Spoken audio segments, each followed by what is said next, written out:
এখন মাম্মা বৃষ্টিতে যে খাবার বানাবে, নাস্তা।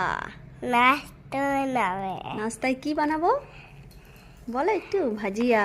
বাজিয়া। কে খাবে ভাজিয়া?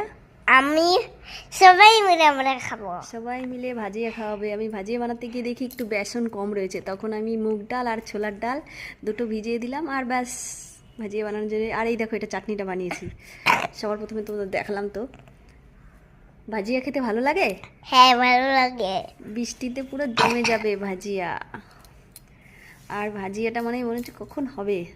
আর তোমাদের দেখাচ্ছি, এই দেখো ভাজিয়া। কেমন লাগছে মাম্মা দেখতে? ভালো লাগছে। ভালো লাগছে। আমি ভাজিয়া যেই নামিয়েছি তখন দুষ্টু বলছে, মাম্মা আমাকে দাও, আমাকে দাও আগে। তারপরে এই যে দুষ্টুর জন্য আগে বেড়ে নিলাম, এই যে দুষ্টুকে দেবো। কে খাবে ভাজিয়াগুলো? আমি, আর এটা কে নিচ্ছে ভাজিয়া? আমি নিচ্ছি। তুমি নিচ্ছ? ভালো লেগেছে ভাজিয়া?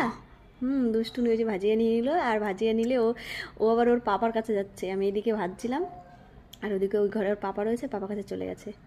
আর এই দেখো, ভাজিয়া খাওয়ার জন্য নিয়ে নিয়েছি একদম মজাদার চাটনি।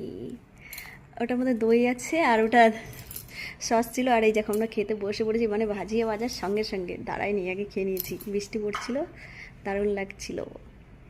দুষ্টু পাপাকে আমি জিজ্ঞেস করছিলাম কেমন হয়েছে খেতে, কেমন বলছিল ইয়ামি।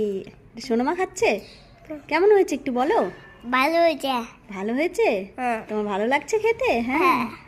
তারপরে এই দেখো, আমরা পুরো প্লেট পুরো পরিষ্কার। প্লেট তো নয়, এগুলো থালা পুরো পরিষ্কার হয়েছে। কে খেয়েছে এগুলো? আমি আর